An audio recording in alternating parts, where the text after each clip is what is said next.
Who did you learn to work for 4 hours minimum at a time? I realized that the songs that everybody loves from me were written in maybe 2 hours, written and vocal in maybe 2 hours. And so I keep the sessions to 4. Any more than that, and I'm overthinking it, and it's probably going to be trash. Yours is like an upper limit, and you Then I have to stop. you stop. And what do you do when you stop? Go home. And what do you do when you go home? Sleep.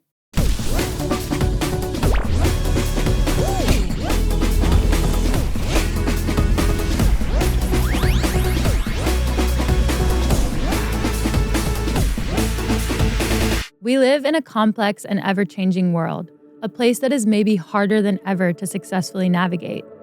The answer is surely to be brave, but it's also to seek and be open to guidance. Mentors are the one consistent through line in the lives of all accomplished people, myself included. So welcome to Mentor Buffet, a feast for those, like me, curious about who helped the most successful among us succeed. Estelle has been making music her whole life. She won a Grammy for her smash hit, American Boy with Kanye. He was aware of me. I was aware of him. And we had our banter, our general banter, because I'm strong-willed and have a real personality. And he is too. He was himself. At that time, he was himself. Traveled and you can't talk to me any kind of way because I'm also me. The fuck? She's collaborated with so many other artists. Tyler, the Creator, John Legend, Kaytranada. She's got a new album. It's called OI, and it's here. The main thing I've learned about Estelle is that her North Star is to stay curious. Don't you feel like the people that you admire the most or have been here the longest are curious? Being curious has made her the musician she is. It's made her the person she is. It's helped her stay grounded and centered and get the most out of her life. Here's my conversation with Estelle. I just want to talk about curiosity a little bit because it feels like a very unforced way to go about the world. Yeah. Because that was the thing. It was exactly what you said. People, you grow up and it's not weird to say, oh, I'm goal driven or I want to get there. So that. And then I did all the things. I hit all my goals. Yeah. And so then I was kind of like, well, girl, what next? All my personal goals, I hit them all. So the question for me has been like, well, what next? Yes. What else? Like, what else is there in the world to discover? And why can't I do that? And let me try this. And, and not going about it in a way that's kind of like, doo-doo-doo. It's more like, well, I like that. Why do I like that? Yes. Got it. Okay, let me try that. I felt like that after the Olympics. Yeah. Where I was like, okay, yes. And now. Yeah.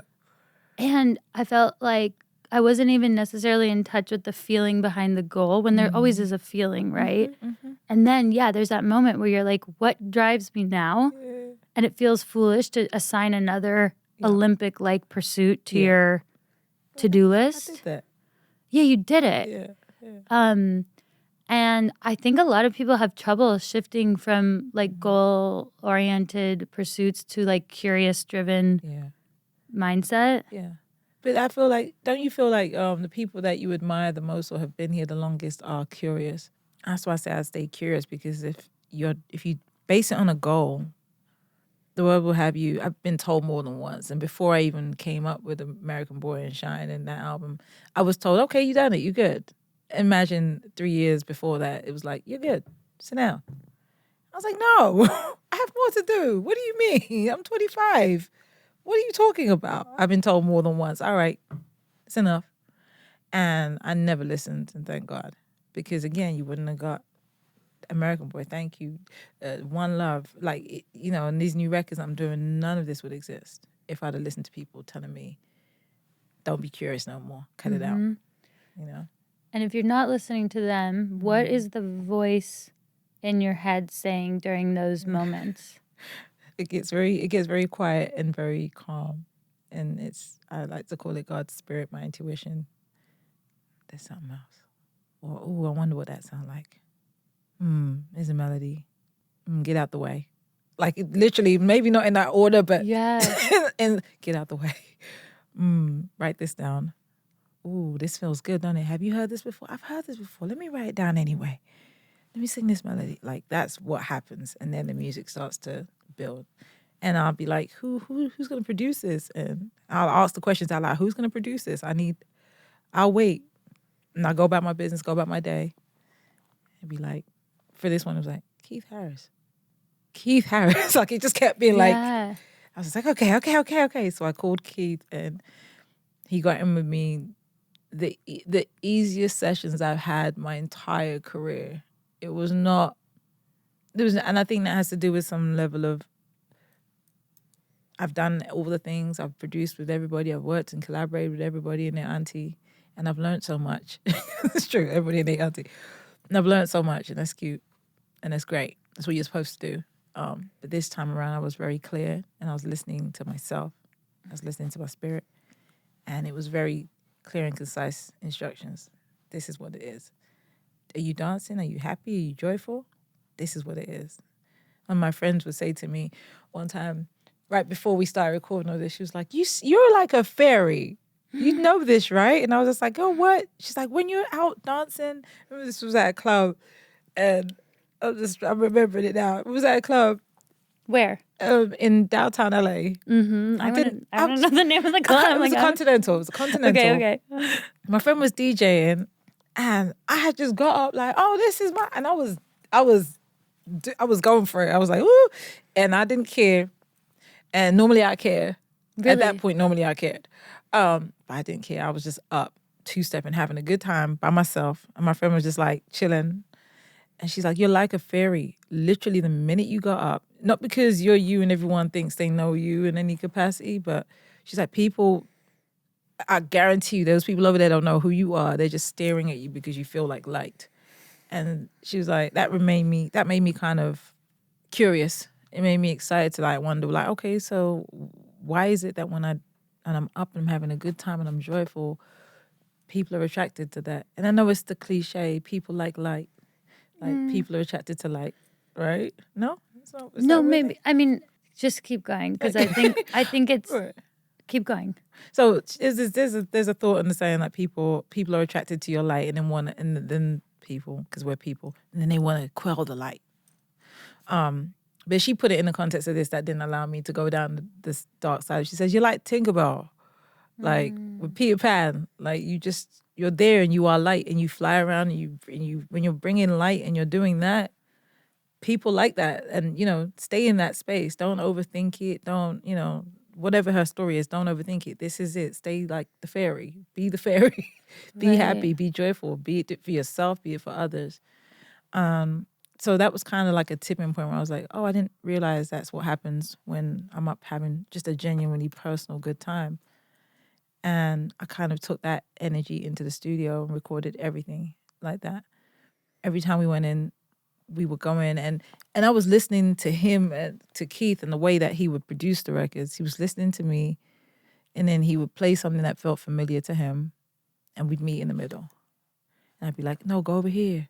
Remember like at church when we used to be like, blah, blah, blah, or da, da, da. And he'd be like, oh, you mean like this church? Or like Pentecostal church? Or like, and it just made me realize that we're all living the same existence. And there's a part of it that we forgot that made us so happy. And here we go, like put it all in the music. And we didn't leave the studio with anything that didn't make us dance. Every time we went in, it was just joy. So in that scenario, I was learning from him to remind myself about the joyful times. And I was learning from him to allow people to be free and do what they want to do too in the scenarios, in the sessions. And it seems like you were just like in that vibration, like through that chapter of your life. Like it was catalyzed by this moment in the club. And then it didn't, and then you realized it was like safe to be that way. Yeah. That's why I had that look. Cause I was like, what is the difference between when you have light and other people are like, it's too much. It's too much. Yeah. And what's the difference between that and when everyone is, and I actually don't know the answer, if it's like the type of people you're around or if it's actually the type of, where that light comes from. Because if it comes from your actual core, that light seems unoffensible, right? It exactly is that. Right? It doesn't matter who's around the light at that point. It's not for them, it's for you. Yes, please yourself. Yes. Oh my God, I've been thinking about that lately too because I've been like even in like how like I dress or like this. It's just like it's an interesting thing to be like enjoy fashion, but be a jock and like there's this whole whatever. But I don't know. It's all I'm just like, how do I want to dress? Yeah. And it's pleasing myself, and then it's becoming in the art too, and then realizing that that's not offensive to other people. Yeah. We get told, I think we get told a bunch of things, and it's for good guidelines, right? We also have the freedom to choose for ourselves, however we want to exist in this planet, you know. And it's not just the hard things or the big things; it's the intricate things as well. It's the if I go outside and I want a two-step, and I want to dance to the very last beat of the DJ playing in the club, I'm gonna do that because it makes me feel good.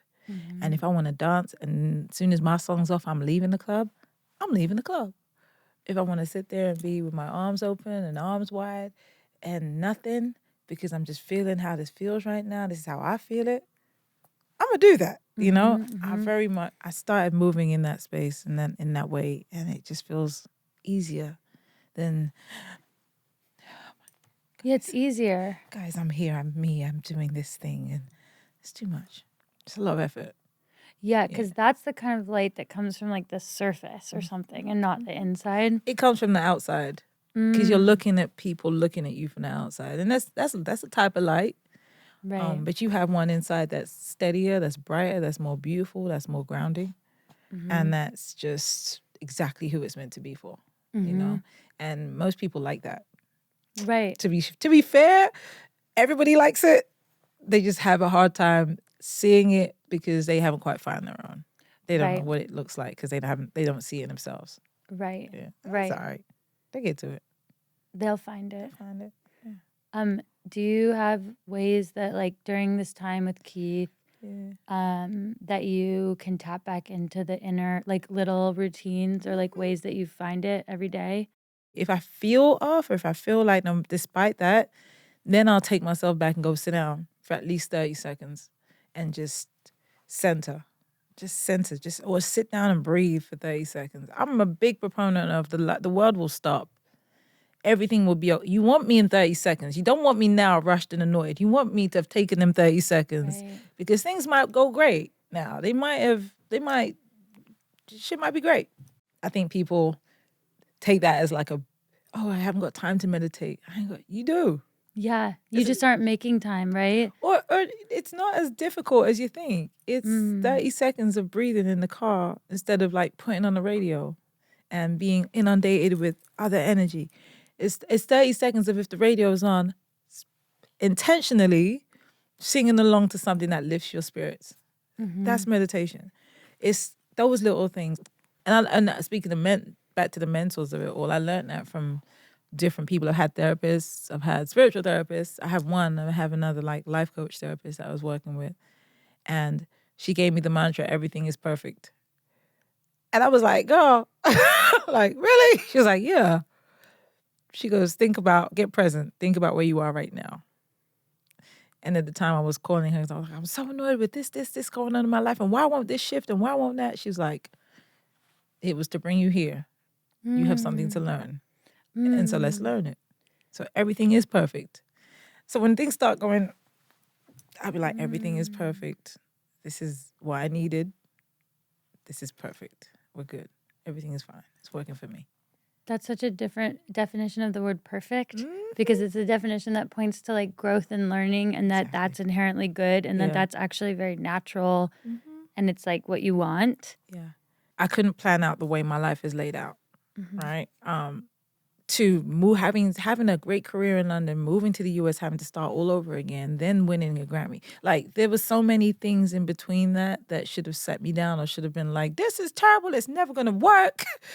And I had to say to myself, you are here for a reason. Every morning you wake up, there's a reason for you being here. Working with John Legend, he was somebody that was like, you should just sing. He's like, I know you rap really well. You sing equally as good. You should just sing. How did that make you feel? I was like, don't you like my rap? I got offended. And then Sam said to me, why are you offended? He just complimented your singing. Shut up. Like, girl. I told myself to sit down at that point. So that was another face forward. Stop sabotaging yourself. Stop trying to stay small and in a box. Because with the rapping, I was so stuck in this one space of like, I need to sound like this. I need it to be like this. I'm overthinking the words. And everything felt so compact. When I was singing, it was freedom. And he could hear and see that. He was like, your melodies, I don't know where you find them. I say it's from God at this point because that's it. So, that's all I got. But he would just be like, you're so free in that space. Just do that. You should sing more. And you trusted him. I trusted him because we had worked maybe over the period of 5 years in making Shine. From the very first time I think we worked, maybe in 2003, we've been kind of building our relationship. And I just trusted because he came from the same background to a degree, gospel, and he understood melody in the same way I understood it. He understood harmony in the same way I understood it. And there was a respect of back and forth. Whenever I would throw something out there, it was never like, that's trash. It was like, yeah, let's use that, and his records and on mine. So we had built up that kind of rapport where he could say to me, you should just sing. You feel and look so much freer when you sing. Just do that. I was just like, oh, maybe I should. American boy. Who did you learn to work for 4 hours minimum at a time? Because I feel that we're getting into your work ethic now. Yeah. And I really respect that you have a practice and a craft. I realized that the songs that everybody loves from me were written in maybe 2 hours. Written and vocal in maybe 2 hours. And so I keep the sessions to 4. I give it 6 on the books, and I use about 4 of those sessions. 1 to get started, and 1 to like play it to see if I'm still dancing to it, if I like it, if I love it, if everyone, there's like 2 other people in the room, if they like it, or let's add this, or let's try this, for variations. But I keep it to 4 hours because any more than that, and I'm overthinking it, and it's probably gonna be trash. So yours is like an upper limit.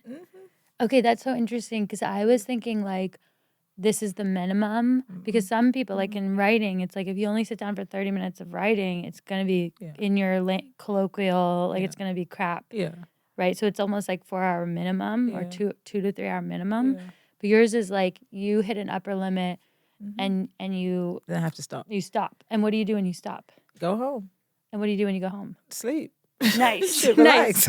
Yeah, Chill I'm out. like, Go to the club, do something else, go eat dinner. You completely will check out. Yep. Okay, I love that.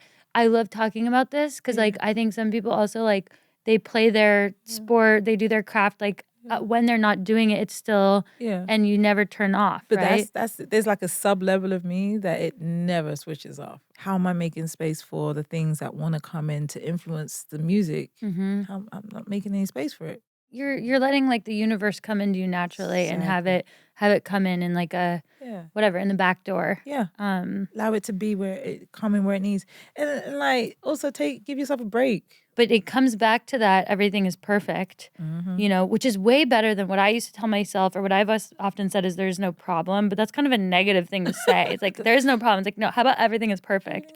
And I've done a lot of stuff on my own. I just find that I tend to exceed the thought when I collaborate. I met Tyler the Creator once. So I met Tyler the Creator outside a coffee shop in LA. And I listened to, a lot of your music, a lot of his music, a lot of music from people that you've collaborated with. And yours, music is a big thing in sports. Yeah. And with running, I would like fixate on certain songs and not tell anyone because it was like your competitive edge was based on you being able to get into essentially your alter ego and not having people know what was coming fully, right? Yeah. And I am like you, I'm like a fairy in the running world. Like people call me a fairy and I'm like, oh my God, because I'm like friend to everyone. But if I'm on a start line, like it's not that. It's up though. Yeah, that's it. No, it's like, and people don't expect it because I'm so this way, but it's like, no, we're about to compete, right? Yeah. And I have plans. Like they don't need to know anything. Yeah. And the music really makes a big difference because there's so much noise in sport and they say that like 20% of people take themselves out of the competition before they even show up because their mind is already out. It's nothing to do with their body. Right. And, music is a very helpful way to tap into a mindset. And so I ran into him outside this coffee shop and I left the coffee shop and then I was like, I don't want a picture with this guy. I just want to tell him like that his music helped me go to the Olympics, like, Wow. but nothing. Yeah. And I went back up and like very politely, and I was like, I don't want a photo. I'm an Wanna Olympian. tell I you just, something? Yeah. just thank him. And he was so nice, and he complimented my socks. Yeah. I was like, okay, these Sound about socks, right? yeah, Sound about these Tyler? these bright socks Yeah. will never be washed now. No, Okay. but he was so nice, and because you're my only other friend here that knows him, I wanted to ask about like him. I love that you brought him up. I almost forgot. We have a record together. He's one of the collaborators. He called me. He called me to jump on a record, and I was like, "What? Because there's a certain like ilk and generation that I feel like just don't call me for collaborations. They're like, "Oh, you're OG." Like, "Oh, we was listening to American Boy in school, and we never thought we could ever get a record with you." Or they're just told like, "Nah, don't," because for a period it was weird for me. I have no clue why, but here we are. We're out of that rut. But he called me to jump on a record, and I was like, "Sure. All right, I like him. I think he's like different. I just like that he marches to the beat of his own drum." And it was a small room, and he was, we were taught a little bit. He was like, "I just want you to kind of re-sing this part. And then, add what you add, do your thing, do your flavor." I was like, "All right." And I'm singing, and I was like, "Is this good? Like, do you want me to stack some? You know what? I'll just do my thing, and you take it out, you delete what you want." And my manager was laughs at this because he's like, "You were in there like doing all these bits," and he was like falling over in the booth, like, "Oh my God," like having a time outside. And I was like, "Is that good? Do you like it?" And he was like, "Yeah, it's good. Keep going." He said, but every time you went back to it, he'd be in there like, "Holy shit," like having a whole moment. And I was just like, this is the part where I say like, I love when artists just allow you to be great. And that's what I learned from that. Allow people to show up in their greatness. You can edit, you can do whatever. Don't overthink, don't have them overthink it, don't overmanage the scenario. Allow them to be. Because I think that's one of my most beautiful, is that right? Most beautiful records I've ever done. And it doesn't sound like what we went in there and did, but it sounds better to me, He's just he's another version of Stay Curious too. How? So when we were talking about records, he was like, "I love Pharrell. He's my mentor." And I sit down and have conversations with him, with Charlie Wilson, with all the people I'm allowed access to, as to how to do this and what they learned and what they came from. Because you got to think, and I'm like, that's it. That's why we're in the same energy field. Because for Tyler, sort of off the Pharrell era, the early Pharrell era. I came here, but I've been a fan of Pharrell's from the very first NERD. We knew about Pharrell with Rump Shaker. We knew about Pharrell with SWV. We knew that. And so when they came in and they gave us the very first album, I was a big fan from then. Had met him in general. Like he was like, "What's you the girl that sings 1980?" And I was like, "Yeah." So we knew each other way before Shine, way before American Boy. And so just being in the circle, so just hearing him talk about the way he went about finding information or being curious or like, "Yo, sit down and tell me about this." I was like, "Yeah, you understand what we're here to do. This isn't about, you're not overthinking." Every time I catch up with him, I see him, we have that kind of affirming, like, we're good, we're on the right path. We straight. Right. Conversations. He's lovely.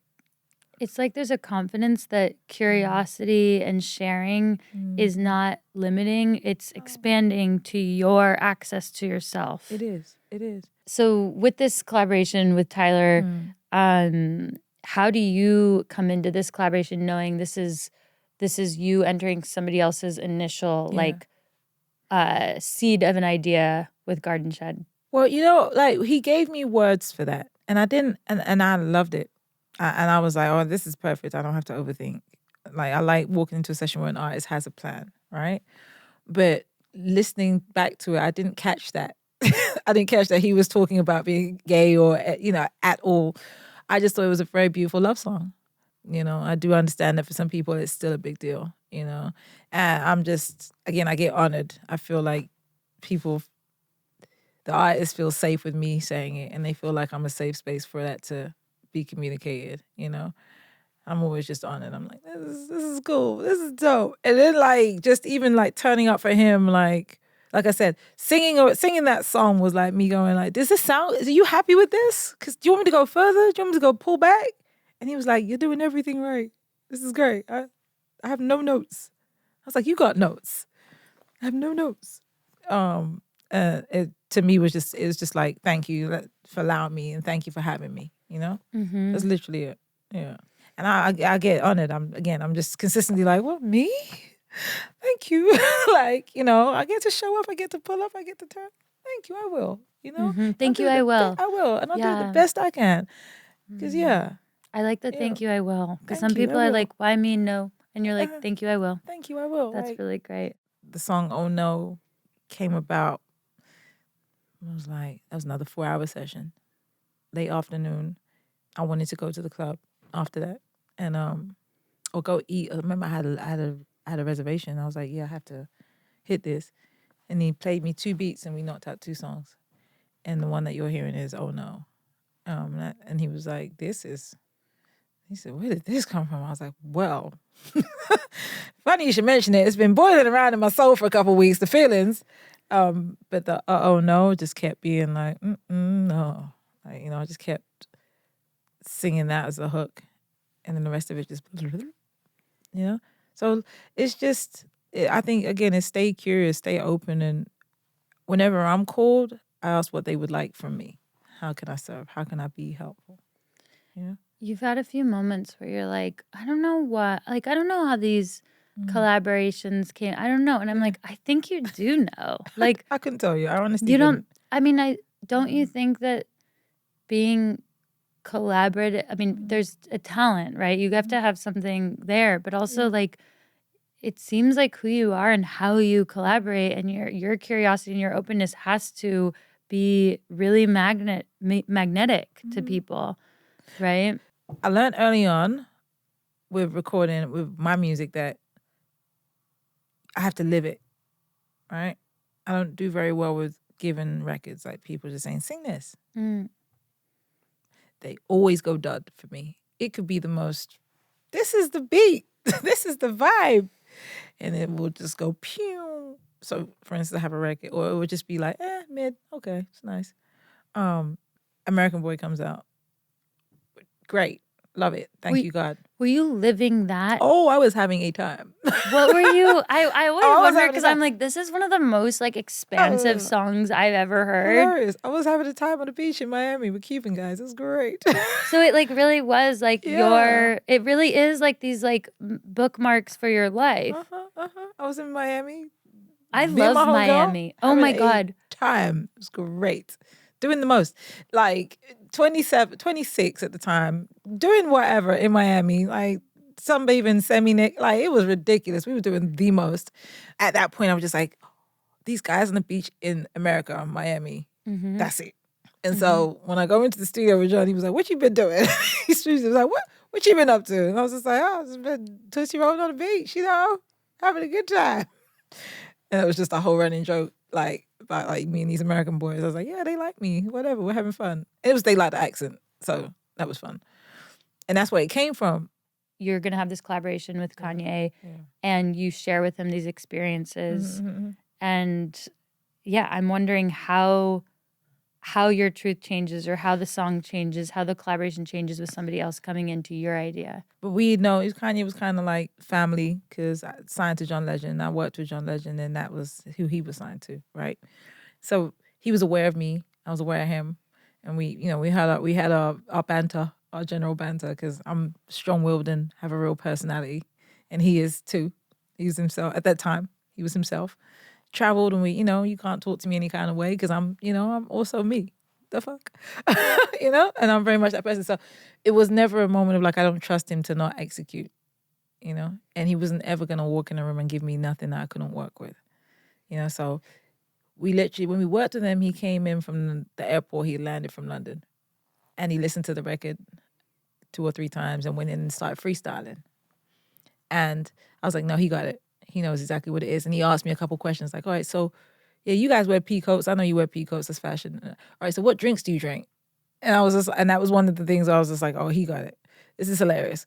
I was like, well, I'm not like a vodka, I'm not a alcohol girl. I'm not giving nobody no endorsements, but I do drink an insane amount of Ribena. And he was like, what's that? And I said, you see, like, we're having this whole discussion about Ribena and what it looks like, the carton. And then he said, okay, cool.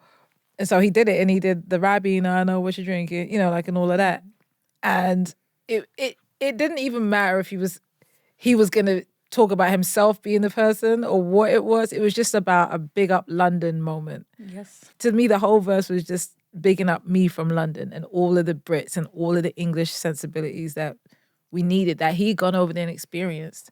So to me, it didn't matter. It was kind of like his take on, like, well, I love London. You talking about an American boy? Well, I love London. He was like the actor on the other side of the room playing with you. Exactly. Which is so satisfying when someone is like, I'll elevate you, like you, which in this case is a little... I'm talking about you in a nice way. Let's go. Come on. So you guys had fun together. It was fun. Like, I know he was tired. He went to the club afterwards, so did I. But, I was in the same club. I was Gem Pop. He was definitely at table. But it was fun. Yeah. It was a fun time. Yeah. I love it. Because you're living a real life. Mm-hmm. And I think that's something that, like, I love is, like, your art is about, like, it's joining your artistic ability and strengths with this lived human experience, right? Yeah. Don't you want that? Like, well, of course, but I think a lot of artists are like, hole up and be an artist, and it's like, well, you have nothing to say and nothing to do and no feeling if you live in a reason why you run. You know the reason why you studied and you trained and you watched and you did all the research and all the things and you did all this stuff by muscle memory and you sat in your house and you got the right sneakers and you know exactly why you do that. Mm-hmm. It's the same thing. It's the same thing. And anytime you strap on a pair of sneakers to run, you know exactly what that is, right? Mm-hmm. It's exactly that. But the lived experience is what gives me my edge. Yeah, exactly. Like, to be honest, like when you're on that start line, like that moment that we were talking about earlier, the edge comes from, which if you're competing, you are trying to win, right? Yeah, for sure. And that ultimate expression does come from being like the whole dynamic human. Exactly. That's like, yes, I premiered a film next week, and yes, I will beat you in this race. Like, it's like it's a thing, like, it's fun. But that's like the part. People like the things you learn from premiering a film. Yes, it's a take whole you right here too. Yep. That was so okay. You are like, thank you. So and the questions are fire. Thank you. If you're enjoying Mentor Buffet, follow Voicing Change for more inspirational and truly life-affirming content from shows like Soul Boom, The Proof, Feel Better, Live More, and the Rich Roll podcast. Just go to voicingchange.media. That's voicingchange.media for a beautiful selection of productive and positive shows.